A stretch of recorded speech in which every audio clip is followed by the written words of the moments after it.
भारत के स्वतंत्रता संग्राम में कांग्रेस की स्थापना 28 दिसंबर 1885 को कांग्रेस हुकूमत के खिलाफ भारतीयों को एकजुट करने के एक बड़े मकसद के साथ हुई थी। लेकिन जैसे जैसे समय बीता, कांग्रेस पार्टी ब्राह्मणवादी विचारधारा का गढ़ बनती चली गई, जहां दलितों और पिछड़े वर्गों की आवाज को दबा दिया गया।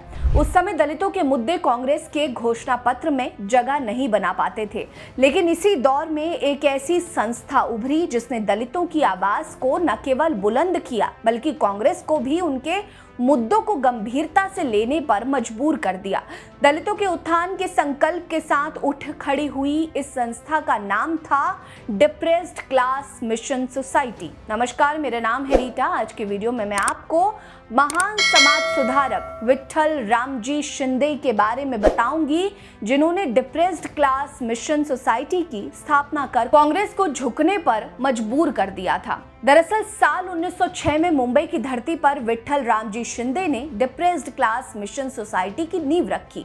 इसका मकसद समाज के सबसे निचले पायदान पर खड़े लोगों, दलितों और शोषितों को सामाजिक बराबरी, शिक्षा, स्वास्थ्य और बुनियादी सुविधाएं दिलाना था। इस सोसाइटी का पहला अध्यक्ष चंद्रावरकर को चुना गया, लेकिन इसके असली नायक थे विट्ठल रामजी शिंदे, जिन्होंने दलितों के उत्पीड़न को खत्म करने और सामाजिक जागरूकता फैलाते हुए अपनी जिंदगी समर्पित कर दी। 23 अप्रैल 1973 को कर्नाटक के जामखड़ी में एक मराठा परिवार में जन्मे विट्ठल रामजी शिंदे ने अपनी जिंदगी का रास्ता खुद चुना। 1998 में पुणे के फर्ग्यूसन कॉलेज से बीए की डिग्री हासिल करने के बाद वे लॉ की पढ़ाई के लिए मुंबई गए, लेकिन पहले ही साल में उनका मन बदल गया। उन्होंने पढ़ाई छोड़ दी और अस्पृश्यता के खिलाफ लड़ाई को अपनी जिंदगी का मकसद बना लिया। विट्ठल जी प्रार्थना समाज से जुड़े, जहां उनकी मुलाकात गणेश बालाजी कोटकर, शिवराम पंत गोखले,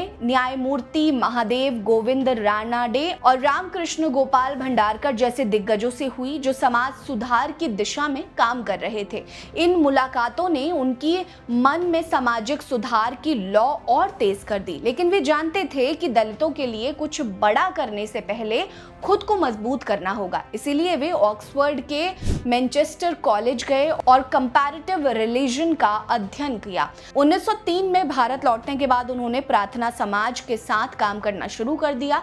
वहां से लौटने के बाद विट्ठल रामजी शिंदे ने 1905 में पुणे में दलित और अछूत बच्चों के लिए एक नाइट स्कूल शुरू किया। उनका मानना था कि शिक्षा ही वो हथियार है जो दलितों को सामाजिक और आर्थिक रूप से मजबूत बना सकता है। 1906 में उन्होंने डिप्रेस्ड क्लास मिशन सोसाइटी की स्थापना की, जिसका उद्देश्य दलितों को सामाजिक बराबरी और सम्मान दिलाना था। इसके बाद 1910 में उन्होंने मुरली प्रतिबंधक सभा और 1912 में अस्पृश्यता निवारण परिषद की स्थापना की, और ये संगठन बड़े पैमाने पर दलितों के हक के लिए काम करने लगे। देखते ही देखते महाराष्ट्र में डिप्रेस्ड क्लास मिशन सोसाइटी का प्रभाव तेजी से फैला। दलितों का एक बड़ा समूह इस सोसाइटी के साथ जुड़ गया और एकजुट होकर अपनी आवाज उठाने लगा। महाराष्ट्र में कांग्रेस की स्थिति मजबूत थी, लेकिन दलितों की बढ़ती ताकत को नजरअंदाज करना उनके लिए मुश्किल हो गया। दलित अपने अधिकारों के लिए आवाज उठाने लगे। आखिरकार 1917 में कांग्रेस को अपने घोषणा पत्र में पहली बार दलितों के मुद्दे को शामिल करना पड़ा। उन्होंने छुआछूत के खिलाफ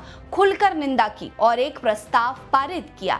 ये एक ऐतिहासिक कदम था, जिसका श्रेय डिप्रेस्ड क्लास मिशन सोसाइटी को जाता है। आपको बता दें कि विट्ठल रामजी शिंदे ने महात्मा गांधी के विचारों से प्रेरित होकर 1930 में सविनय अवज्ञा आंदोलन में भी हिस्सा लिया। इस दौरान उन्हें 6 महीने की जेल हुई। उनकी सोसाइटी ने दलितों के लिए शिक्षा, रोजगार और सामाजिक न्याय जैसे मुद्दों पर बड़े बदलाव किए। महार, चमार और शूद्र जैसे समुदायों की सामाजिक और आध्यात्मिक स्थिति को ऊपर उठाने में इस सोसाइटी ने अहम भूमिका निभाई थी। लेकिन दुख की बात तो ये है कि विट्ठल रामजी शिंदे को ये पहचान नहीं मिली जिसके वे हकदार थे। दलितों की लड़ाई में उन्हें सभी दलितों का साथ नहीं मिल सका, और शायद यही वजह रही कि उनकी कहानी इतिहास के पन्नों में गुमनाम सी रह गई।